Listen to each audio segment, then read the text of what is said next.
So a couple of videos ago I was working on the fish box, putting the lid in, and never finished. So I brought these two aluminum extrusions home to make some trim to hide the open edges of the foam at the top.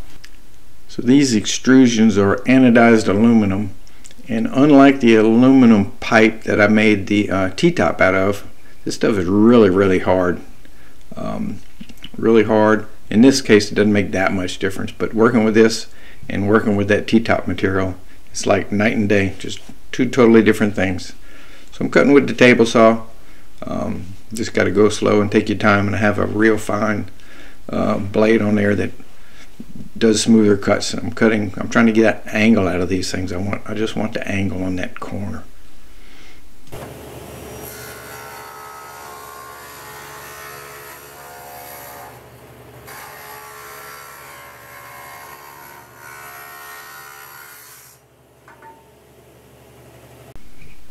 So once the angles are free from the structure, it's just a matter of running them through the saw a couple of times and getting the bumps off the edges, because I don't need all this extra stuff. I just want a simple 90-degree.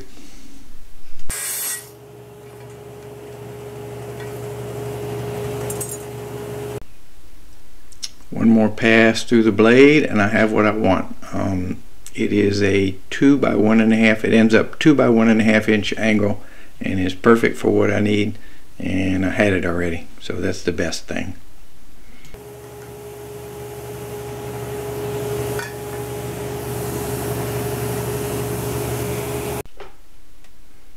Now here they've already been cut to length and fitted, and the screw holes have already been drilled and they're ready to go.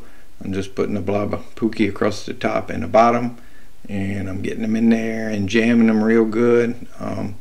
The screws are going into the edge of the decking plywood, which is not super ideal, and that's why I'm propping them up good and hard until the, all this caulk sets up.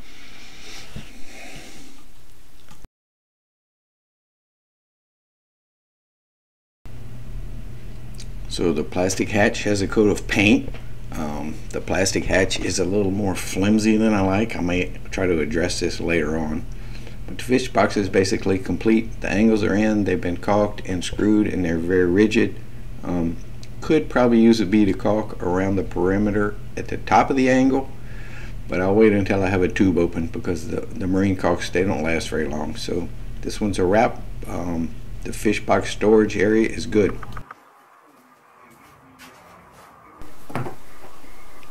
So this is the start of the mystery project. Obviously it's a fiberglass structure I'm making, and if you can figure it out before the end of this little section, that means you've really been paying attention on this boat build. But anyway, this is the material I used to make a form for bending the plexiglass. It's just hardboard. It's just I don't know what you call it. It's just cardboard basically, and but it has a slick surface of plastic film on it, so it's excellent for this kind of stuff. And of course I shot my first nail crooked, so I had to get the hammer and beat it straight. I have it sloped pretty much mainly so I can get the fiberglass off of it, or out of it, or get this out of the fiberglass. I'm gonna sand the corners around in a little bit. Kind of, you don't want any sharp corners working with glass. You want everything nice and round. So shot up this square. I'm working on the white, which is also hardboard, left over from doing the T-top. It's a little banged up, but it keeps my table clean, gives me a place to work. And once I got the four sides of this thing all shot together with the gun, I actually shot it down to the table just to keep it from wiggling around.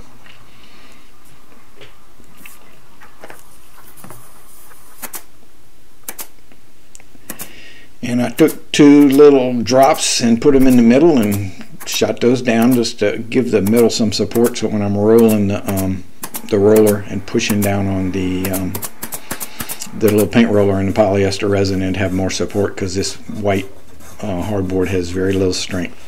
Now this piece of white hardboard is used. This was part of the T-top top that worked so well, and I'm putting it on here to use it again, and it's still very slick.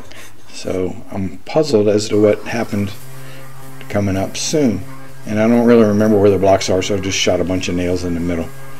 So I'm taking my little block plane, and we're going to round these corners off pretty good bit. We want everything to be round, no sharp corners. And when I get them pretty close with the block plane cuts really fast because this is just freaking hard cardboard is all it is. Then we'll get the sander and sand everything smooth.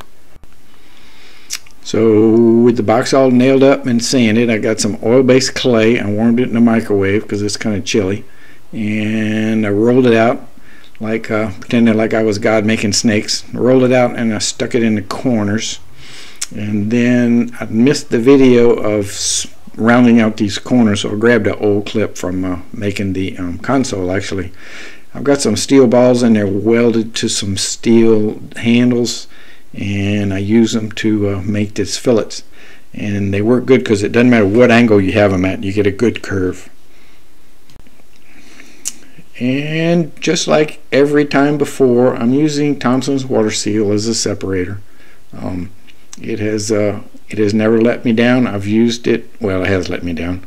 I've used it on a lot of different things, and most of the time it lets go if the material is at all smooth. And this the brown sides are smooth, the clay is not going to be a problem, and the top, I considered it smooth, but apparently I was wrong.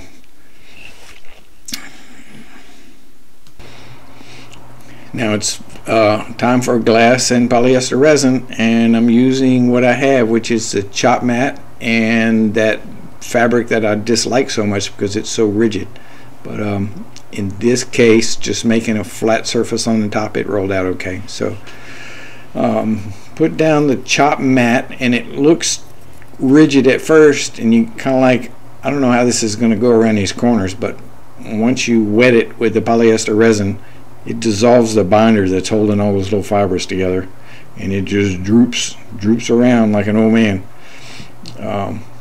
Works good. Now the stiff mat, I did not droop it over the corners because it will not droop over an outside corner, but the chop mat will. So I put a layer of chop, and then I put the stiff woven just on the top part, and then I put another layer of chop, and then I put a stiff woven on the top side only. And I think, no, I came back and then I did the stiff mat like an inside corner at the very bottom where the flange is that's going to hold this thing up, because for some reason it'll do an inside corner but it won't do a outside corner, and it's woven so dense that when you get an air bubble under it, you can't really roll the bubble through the material. You have to like push it all the way to the side, like you're putting a vinyl decal on a truck. You got to push the bubbles around until they come out the side. Really strange stuff, and I hope when I finish with it I never have to deal with this stuff again. But when you order bits and pieces off the internet, sometimes you get not exactly what you want, but that's all. And I had some more of these little strips of Divinycell already ripped up, just sitting there. So I just put 4 of them on the bottom here, kind of give it a little strength. Just stuck them into the wet polyester, and then the mat that I'm putting them on is still sticky too. It's not cured, so just set them on there and squish them down and put a board and some weight, and they are like one now. They're not coming off.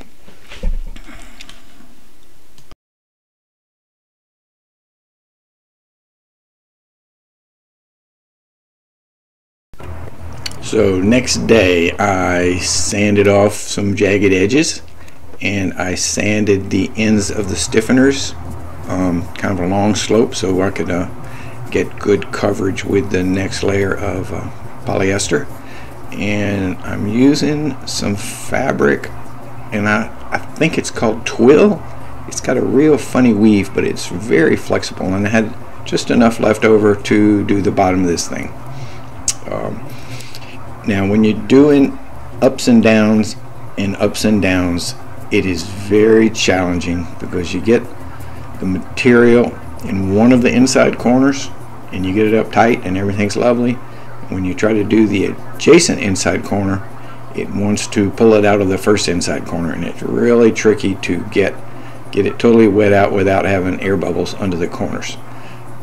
But I worked with this, I had time, the polyester wasn't setting up, and I got it like, I don't know, 95% good. It's not perfect, but for this application it's good. And again, it went around the outside corners, give those outside corners a little more strength, because as of this point they only had 2 layers of chop mat, which is not super strong.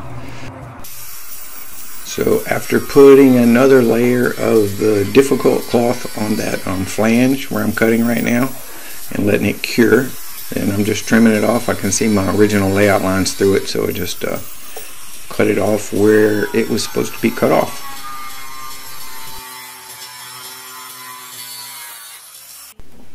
So this is where the puzzling part began. What I'm pulling off now is the work surface that was on the table. I just trimmed it close to the box, and it was sticking, and I couldn't quite understand it because it came off so good off the roof, and it was still plenty glossy, seemed like, but it parts of it were sticking, and I was kind of getting an uneasy feeling right then. But you know, what do? You just keep going. Now luckily the form, the box form, it came out just almost surprisingly easily, which is good because I didn't really have a backup plan on how to get the thing out of there. I didn't really make it. I should have cut some relief cuts in the back of it to make it easier to pry out if it would have kind of stuck, but I didn't have that problem. It just came out, and it just came out without any effort at all, almost. So in spite of gluing this top form, this white material, to the edge forms and putting a bunch of staples in it, it didn't come out with the edge form. It stayed in place. I said, well, no big deal. You know, you can't grab it. There's nothing to grab onto. I'll just chisel open a little space here in the middle and get the chisel under it or a screwdriver under it, and it'll just pop out. I'll just be able to pry it out. Well, I chiseled and nothing was coming loose, and I chiseled more and nothing was coming loose, and I ended up chiseling for an hour or so. Nothing was coming loose. It was stuck. I don't understand why this stuck so tightly now, and it didn't stick the first pour unless there's some sort of chemical change when I did the polyester on it, when I did the T-top top. I don't know. I'm still kind of confused on why this thing stuck so badly, even with the oil finish. So I pawed at it for a while with the chisel and kind of gave up, and I filled it up with water, which kind of makes this brown hardboard turn into mush, and I got most of it out then, and the rest of it I got out with the sander, the disc sander, and a coarse sanding disc, and got it all cleaned up. But it sure surprised me on how bad it stuck. Well, that didn't really go according to plan. The same white faced hardboard that I did the T-top on that just came off so easily, the same oil as the separator would not let go from this. I ended up soaking it in water to get it soft and chiseling, and ended up sanding it out with some 40 grit sandpaper. But it's all good now. Tomorrow I'm going to make sure it fits, and if it fits, I can I'm going to coat the inside with the white epoxy paint, which I have plenty of, and I need to put a few more layers of glass on this corner to make it a little stiffer. I think the bottom's good. I think the rest of it's good for the anticipated load, but this is real thin, so we'll just lay in a couple more layers. And that impossible cloth that's so hard to work with, it does pretty good on the inside corner, so I can use up some more of it. I think it's probably strong. Now, the removal of that back flange, that was actually part of the original plan. Now, removing this little corner, cutting it to shrinking the overall size by about a 1/4 inch or so, that's part of the new plan. No, that wasn't planned. I made it a little too tight, so I just cut the corner out and pulled it tight with the clamp. and braced it with a couple of layers of cloth. And when this cloth cured, I turned it over and put several layers of cloth on the backside. So beefing up my flange, I went through my junk box. I found some 1708 combination mat and some little pieces of some 19-ounce woven. And the combination mat won't really wet out very easily unless you just paint the back of it before you put it up there. So wetting out the back, flip it over and put it into place, and then I put some of the 19-ounce around the perimeter, just trying to beef up this flange, give it some oomph. Did a little sanding all the way around and giving it a coating of epoxy on the bottom. Makes it look a lot better and makes it easier to clean and gets rid of the stickiness. Okay, looking good with a coat of epoxy. Fills up all the little voids in the cloth. Makes it just look so much better. We have a nice coat of white paint on the inside. I'm fumbling around here with one hand on the camera and one hand on the new box, but this is to keep stuff from rolling up on top of the fuel tank out of arm's reach. It's just a housekeeping pad, and came out pretty good. So just wondering, did anybody guess it?